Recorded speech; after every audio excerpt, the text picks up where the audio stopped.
Hi, I'm Shannon Grissom. Are you looking to ignite your creativity?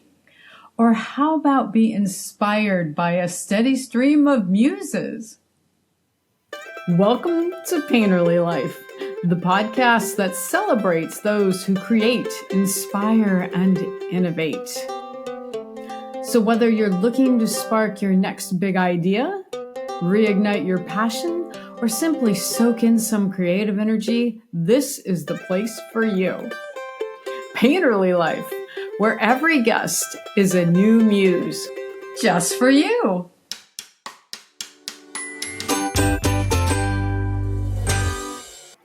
Welcome to Painterly Life. I'm your host, Shannon Grissom. I'm so excited today to introduce our guest, Nedra Russ. Nedra is they call her the Harmonica Lady, and she is a singer-songwriter, a visual artist, a musician. Oh my God, she does so much. Welcome, Nedra. Hi, so good to be here with you. Oh, it's always fun. You are just totally inspiring. So, I looked at your biography, and you started basically, you came out of the womb creating. So can you tell me about your childhood and what was that like? Well, I had a great childhood in a small town called Rodeo, California. And my mom being Italian, the whole Italian family was around. And so we had a lot of gatherings. And my dad was from the South. So right away, him and I just loved to sing. I was a little kid, and he taught me when them cotton balls get rotten. So at 3 years old, he has me up on a table singing to the family. And then I took on, I liked the comedic role as well. I took on imitating people because I could do sounds. My brain will go, okay, you can mimic that voice. So I would, and then everybody's mimic me. And so I went to a little school I used to walk to up on Garrison Street, and I'd go up to school and back each day. And I had my little fun stuff to do. And my grandmother was incredibly talented. She did displays for the church. She did displays for her window. Her whole house was like a display, which I loved. I thought it was enchanting. I loved going over there. And so I spent a lot of time with her learning creative avenues, outlets for this energy I had that was similar to hers, little teeny Italian lady. And going to school, they put on a production, and here I am, second or third grade, I'm not quite sure, and I was hanging out with these two identical twins, the Ballou sisters, and I asked them, "Hey, you want to put something together for the talent show?" And they're like, "Sure." And with no coaching and no help, I completely designed the dance routines to go into the chapel, and I'm going to get married by the Dixie Cups and stop in the name of love by the Supremes. And I had them going, doing the whole thing. And I even made my first sign that was creative. I drew a big sign with the Dixie Cups and a chapel in the back with music notes, and it went over really big for this little kid doing this thing. And in fact, when we went back to school, people wanted our autograph, and I was like, right on. And so that kind of was where I found that people enjoyed my silly things that I like to do. And I think that was helpful and inspirational for me to move forward. And then we moved. My dad started selling real estate up in Calaveras in Amador County, and we moved to Pine Grove, which I have a song about.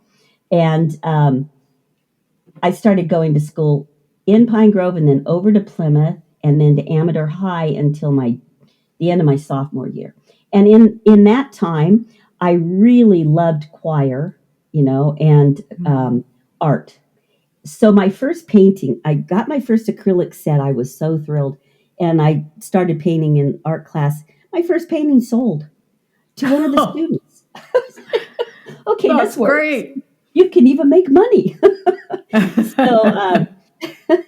So that was great. And then we moved to the South it was during segregation and busing. We moved to the Charleston area, a little town called Goose Creek. And there I felt a bit displaced because I was used to a small town.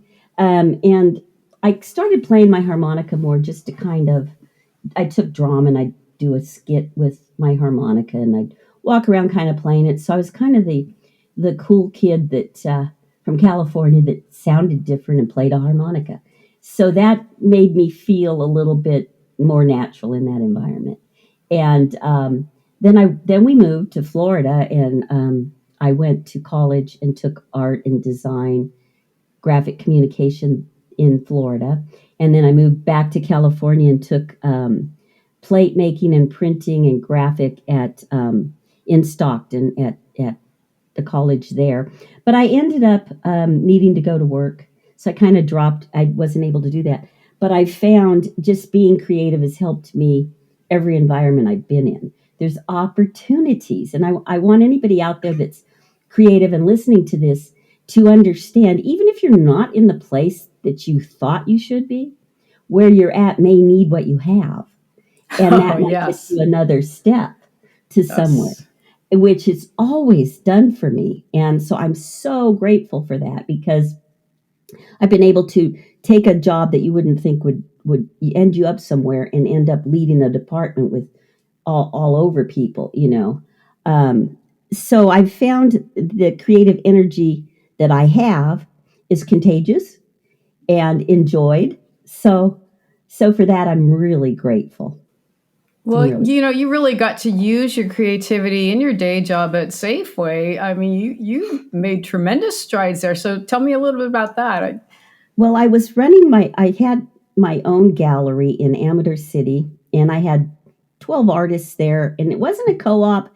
It was more like you rented your space, and then I would give you a showcase, and you were responsible to bring your people and that kind of thing. And it was doing okay, but it wasn't providing, benefits or anything. And I had another job where how I got that, when I was their receptionist bookkeeper, but I didn't have any experience, but they liked me and kept me anyways. I was like, this is kind of crazy. So I saw an ad for a sign maker, and I went to say it was at Safeway, and I'm like, they've got benefits. It's a union job. Maybe I'll go try that. Well, the owner, or not the owner, good God, good grief, the manager there, Pat McCulley, I brought my portfolio of my artwork, and he knew that. So and he had people that were sign makers trying to get the job, but what he hired me because he said, you can't teach people to draw and paint and be creative like you are. You can teach anybody to make a sign.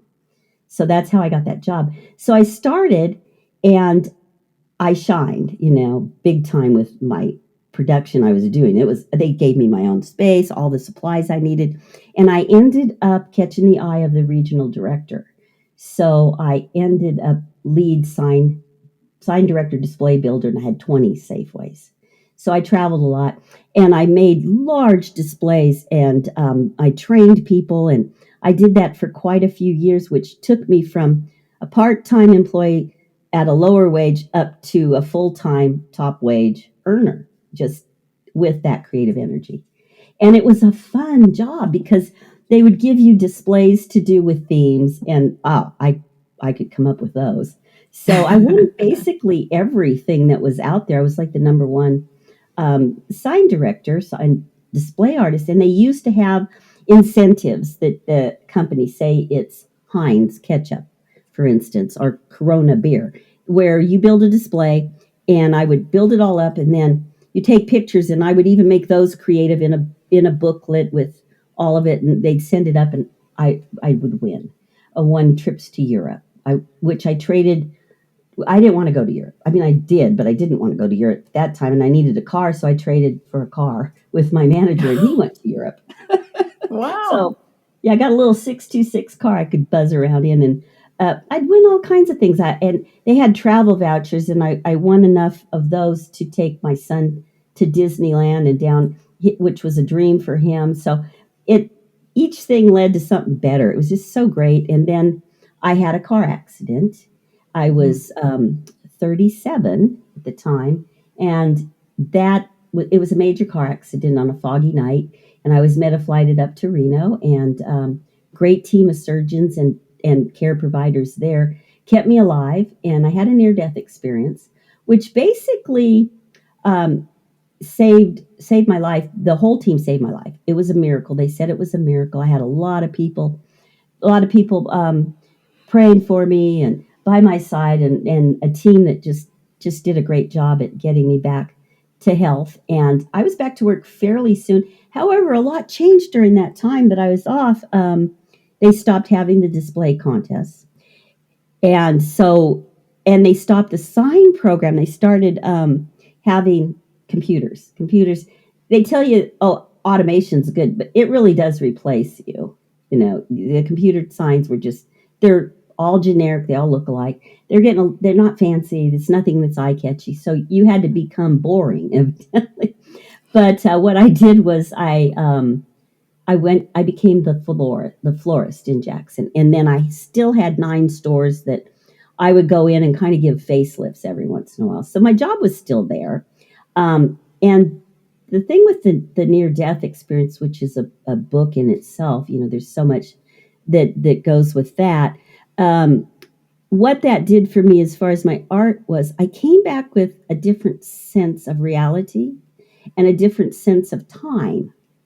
And so my work started reflecting a little bit of a deeper perspective, more vivid colors. And also, what that did for me was give me a sense of faith and that I can survive and I can help other people get through tough times. And I started facing things that I might have tried to avoid before, like, oh, that's tough, I don't want to do it. Well, now I know if I look at head on, I can get through it and be fine. So it gave me courage, I guess, would be a thing. And that's what helped me, you know, take leaps and bounds and go, I can do that. So in a lot of ways, it was empowering, even though it was a lot of recovery, a lot of surgeries and recoveries through the years. But I'm still plugging away here at 70, right? Yeah, you're definitely plugging away. Hey, I noticed that beautiful painting behind you that's full of light. So tell me about that. What's the story behind that? I was just watching the documentary on the Sunshine Hotel in New York. And I was upset at the time, which I still am, of course, about the level of homelessness in this beautiful country that we have. And I had been in Sacramento, and it's exploded in Sacramento, the homelessness. And things like that, you know, touch me. And in fact, I volunteer and do the homeless resource fair that's coming up in Jackson in May. I think I'm on May 19th, I perform. But I've gone there and given out harmonicas and donated. Horner's helped me donate to give out. So I've spoke at them, and it's a cause that I feel strongly about. And I was watching the documentary on the Sunshine Hotel, and they had several scenes with these men down there that were playing music up in an area where the lights were coming through, and there was a lot of reflection, and you know, it inspired the piece. I just wanted to tell that story, and if you look it up and watch the documentary, it's really quite something. They rented rooms out by the week or by the day. You had to buy your toilet paper. It's not there anymore. They've turned it into a tourist attraction now at this point. So it was inspired by a homeless resource, and I just feel like there's talent. There were a lot of musicians in there, and good ones. And some of them were resourceful, and they had their little setups and were still playing their music and stuff. But musicians really, for the most part, don't have retirement or benefit plans, or they don't have a lot of resource. And so I just wanted to speak to that through that painting. Though it's bright, it's like looks pretty fun, but yeah. I love the light, and there's definitely a spiritual quality to it. So we touched a little bit about Horner. So how did you become an ambassador for Horner harmonicas and the Harmonica Lady? Well, that goes back to, believe it or not, I went to San Jose in 1999 and took a master class with David Barrett, and that's on the ceiling. I'm going to put it up so you guys can. Well, no, you can't see it, but I have a poster that I got signed in June 12th, 1999. And that was fun. I met some people from all over. Mostly it was men, like 450 men and 3 females. So it was a very low woman-driven thing. It's the harmonica is a guy's instrument. It's blues, and it's just, it seems like it's more for men and a manly kind of thing. And then I waited until, it wasn't until 2009 that I got to go to the next master class. And between that time, I had gotten on MySpace and I started researching female harmonica players and men harmonica players. And I made a list there. This led into a bunch of stuff. The MySpace, believe it or not, the internet opened doors. And I journaled down everything, and I had things in categories that were informational about all kinds of players. So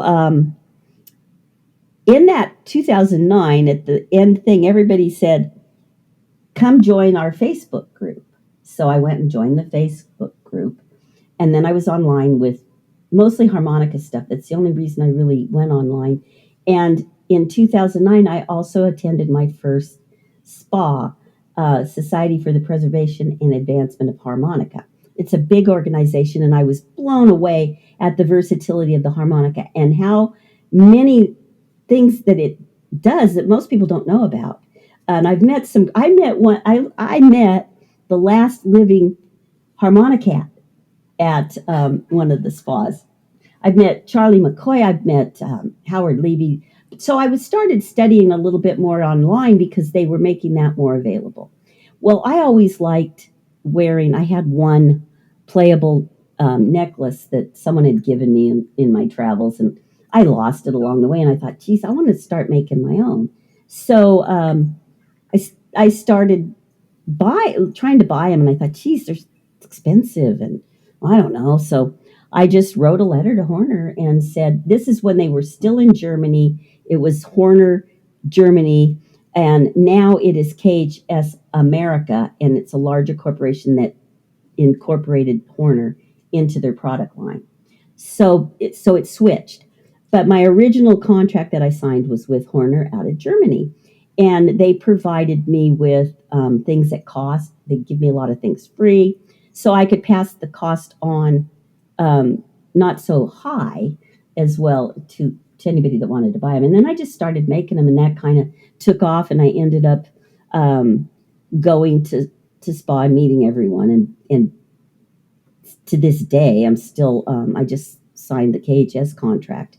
And so I promote them, they promote me. It's a win-win. And I feel really blessed to do that. But that's what I was talking about, that courage to just, like, I probably would have before went, oh no, that's not possible, but well, and I probably would have never even tried. But I had the confidence to say, well, maybe, who knows, the doors could open, and they flew sure open. Could. Yeah. I'd love to hear. Can you blow a little bit on your necklace?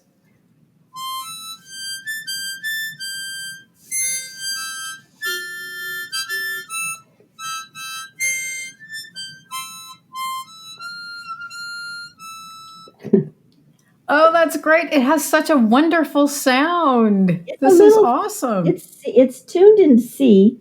The ones that we get from Japan that are lot less expensive, they have air that gets through. And some of the things about harmonica when you're buying one is if it's airtight, and if it's tuned and it sounds good.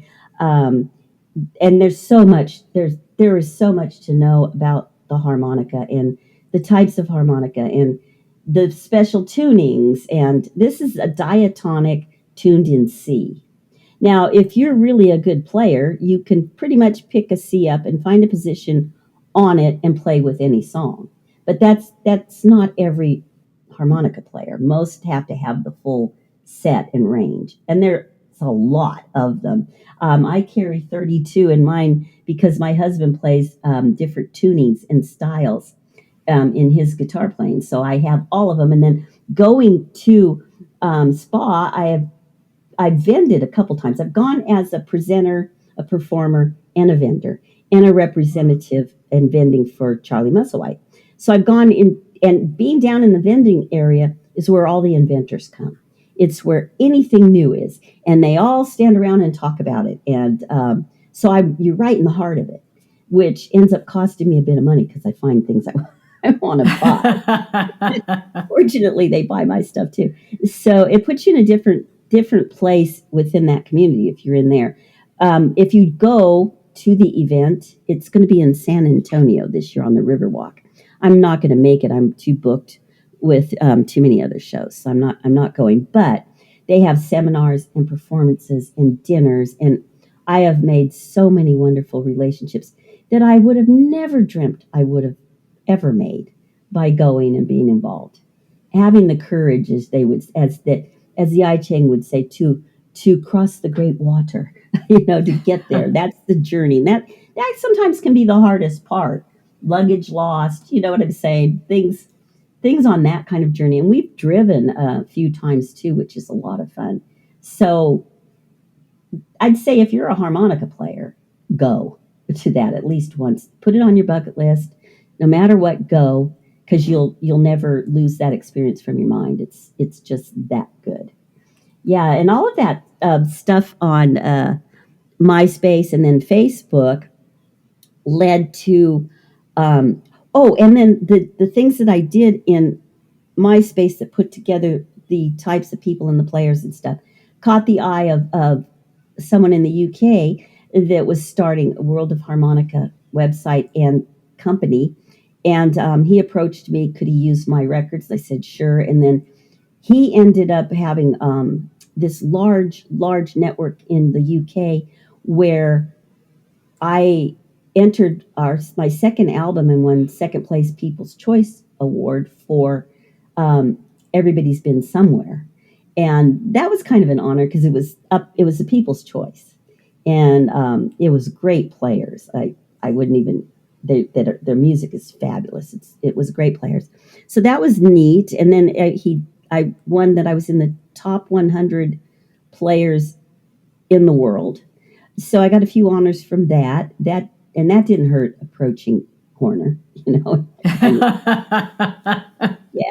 Yeah. So it was a lot of fun. I've met a lot of people through the internet, and living in where I live in West Point, and it's a town of 700, a little rural Northern California foothills mountain town, and that's led into a lot of things as well, physically as well. So, yeah. So how did you? I heard that you were in the Blues Hall of Fame in Norway. So how did that happen? Internet. The internet. It was like I had no idea when I stepped into that arena that it'd lead anywhere. I just was kind of thinking, well, this is fun. And in fact, it was other players that said, get online, get on Facebook, do this, do that. That it promoted me to do that. And then by winning that second place and being in the top things, Norway asked if they could have for their Blues Hall of Fame, if they could have all the information, and did an interview and put it up. And in Blues Greece, also the same thing. They approached me to do the same, to send them a picture and write them an article, and they interviewed us, and they put that up. So wow. That was kind of similar with the internet and not even leaving the house. But this is where I create. So if I'm out running around, I'm not doing the work. Yeah. So I make everything. It's not like I order anything. It's pre-made and I go, here you go. It's, I have to do it and I need to be here to do that.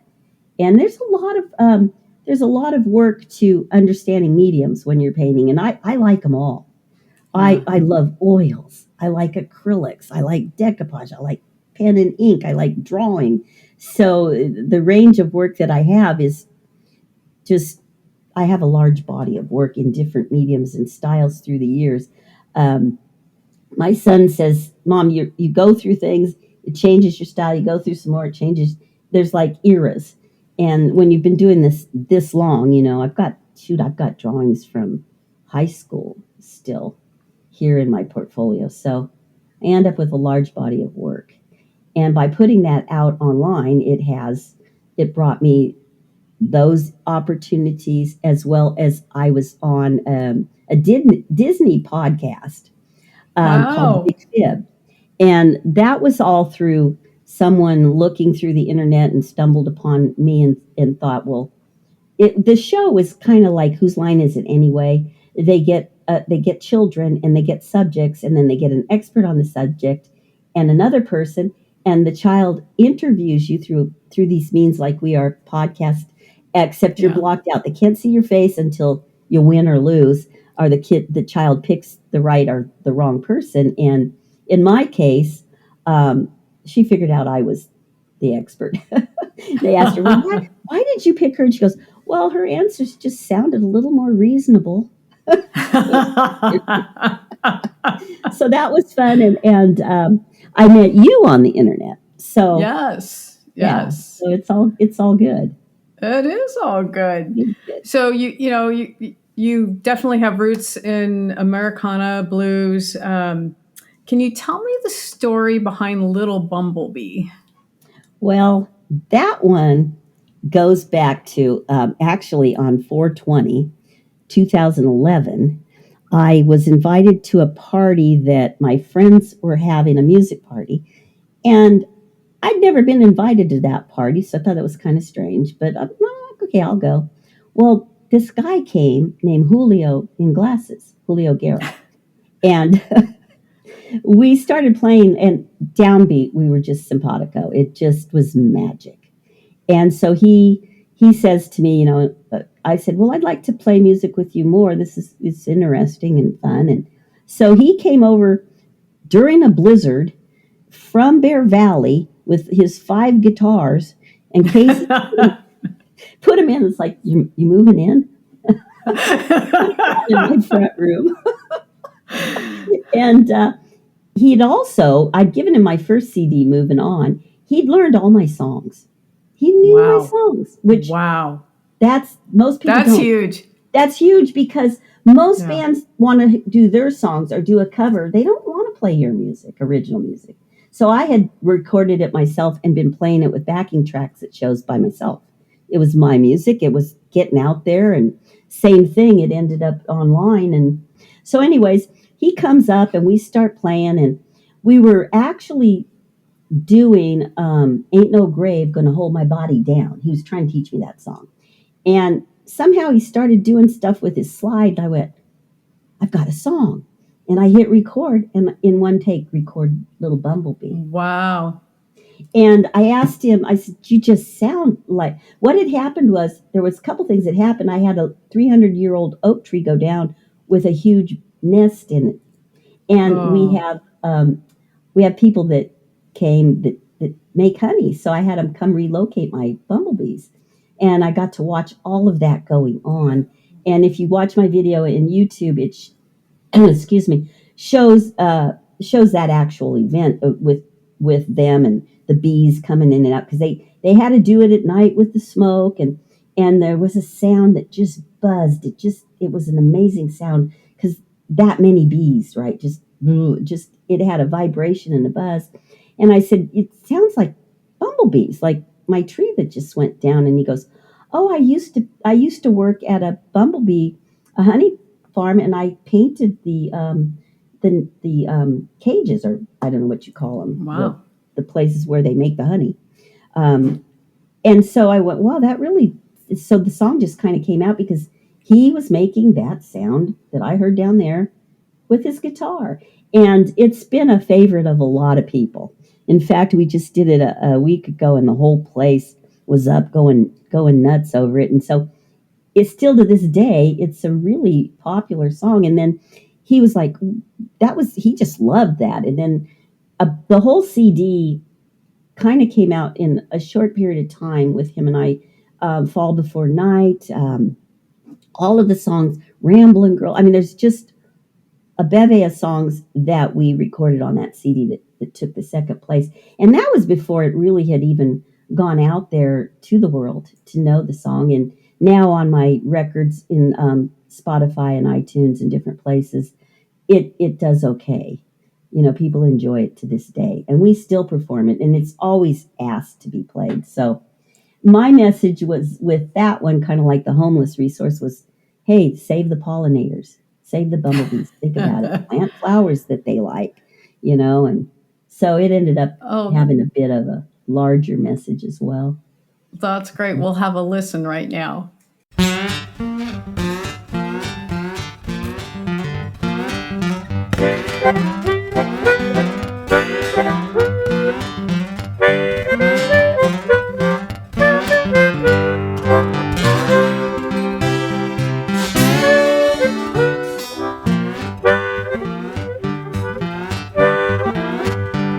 Hey there, little bumblebee, buzzing around me. Come over here, bumblebee, and give me some honey, bumblebee. My bumblebee, my little bumblebee.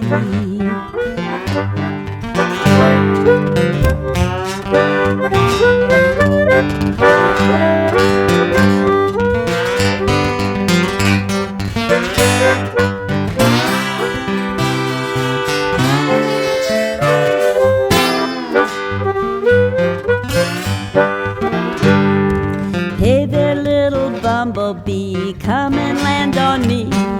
Ever so gently, I will set you free, bumblebee, my bumblebee. Hey, my little bumblebee.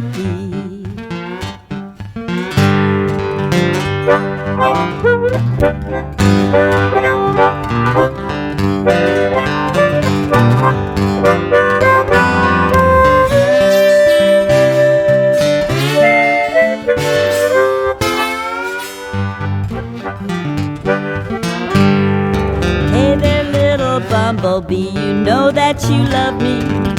See that guy over there, sting him once for me, bumblebee, my bumblebee. Hey, my little bumblebee.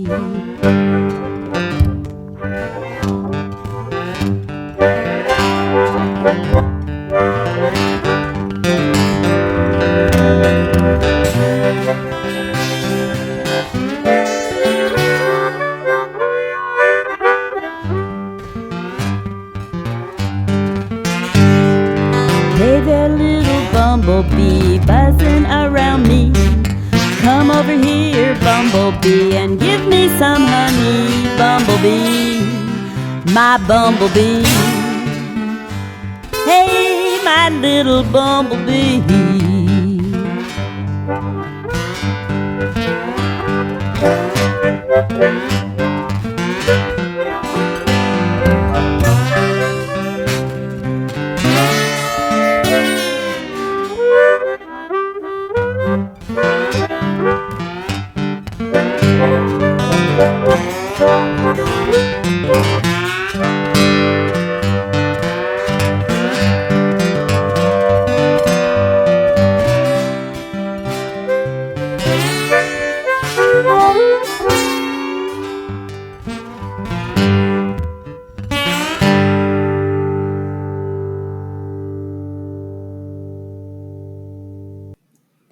Oh, I really enjoyed that. Thank you, Nedra. You know, it's interesting about saving the pollinators. A friend of mine said that I was a pollinator. And yeah, and you know what? I think you are too. You are Yeah. too. Pollinating creativity.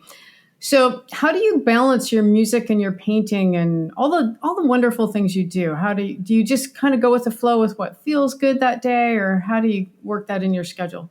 Well, I've watched your other wonderful podcasts with other amazing creators, and you had said, and I felt the same way. I really related to it. I can't push it if it's not there. So if I get up Yes. a day and I just don't feel like it, or I'm upset about something and I come and I just try to push the paint. Well, they're in the garbage, or they're not finished. I have some that aren't finished, like this piece. It's gotten about that far. Yeah. It's gotten that far, and I want to finish it, but the juice to finish it hasn't come. Just like with songs, Yeah. if I sit down and I go, I'm going to write a song today, and in fact, when I was on Berkeley Online and I was doing songwriting, a course that I passed in modern musicianship, you had to kind of do that. You had a deadline, and you had to.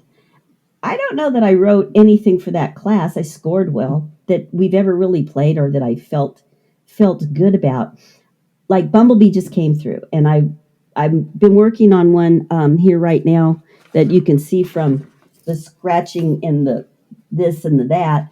So I'll hear a song.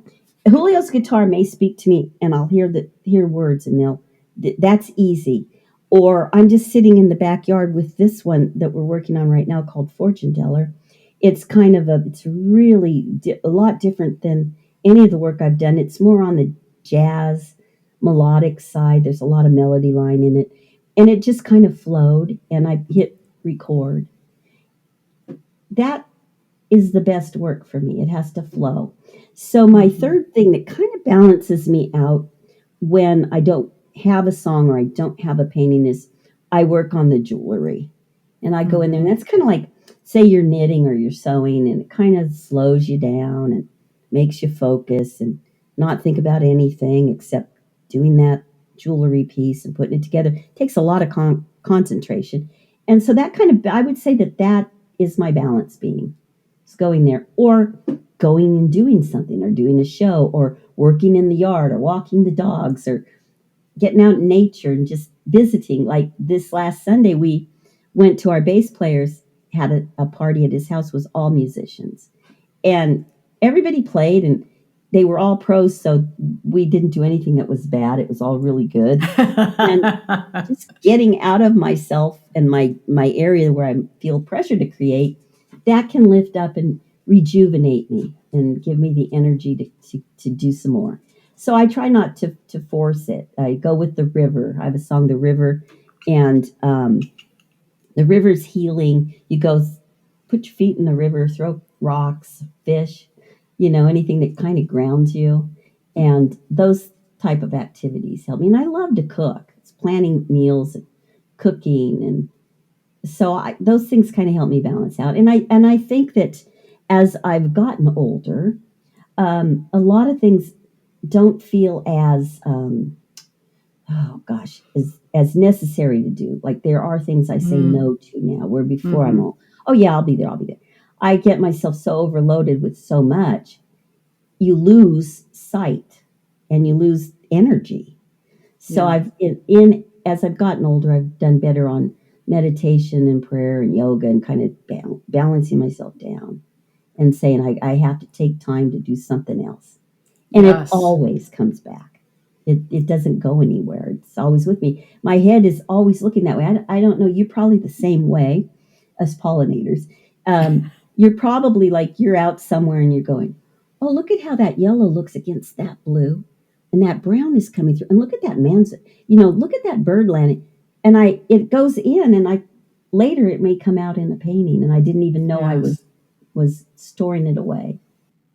And being a pollinator had led to being that way in our little town led to me teaching and volunteering children. I taught performance training for years. I won the team magic because I volunteered every Wednesday to have my group of kids come in and sing and songwrite, and we'd have tea. We'd have throat coat tea with honey, and that would calm everybody down. They're coming in from school and they're all rambunctious, and they'd each get to talk a little bit about their day, and then we'd go into their songs. And some of them went on to be recording artists themselves. Some of them won our Miss Calaveras competition with their original song, and some were better at speech and they did better in school. So even the ones that wouldn't get involved, that would sit on the couch like, oh, don't care, could sing. By the end, even the workers, by the end, my girlfriend was she was one of the people that worked there at the center, and she says, my voice has gotten better. People don't tell me to shut up now when I sing. So that one's worth money. Family should send me a check. She was one of my best friends. But that led into us doing a camp, an art camp, and then now later in years, Tara ended up getting a grant for me to be teaching art and music in an after-school program called Space to Create. And that led into her getting a grant for public beautification, and we put in an art. I was lead artist for an art path. Had some great artists that put projects together. We held the meeting with the town and said, what made you come here and what stands out the most. And everybody was the nature, the wildlife, the river, the trees. So we incorporated that in the whole theme of the art path.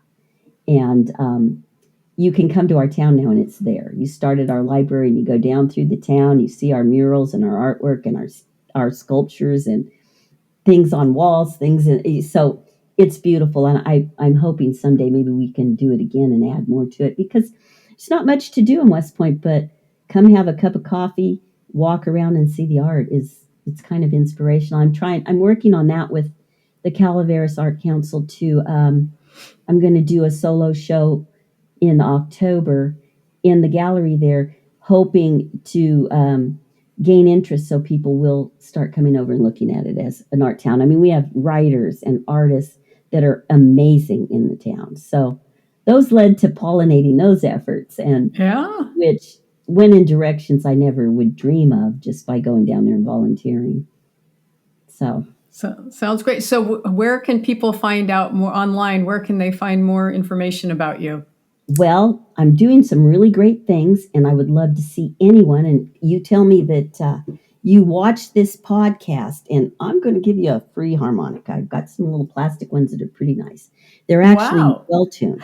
So you can go to nedraruss.com or njrmusic.com.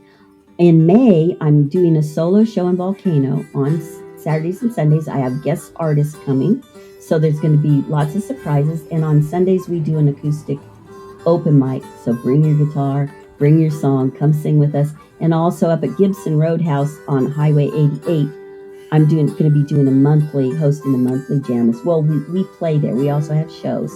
So that changes daily because we're always booking stuff. So that's right on the website. It also gives you links to get a hold of me and to see our social networks as well.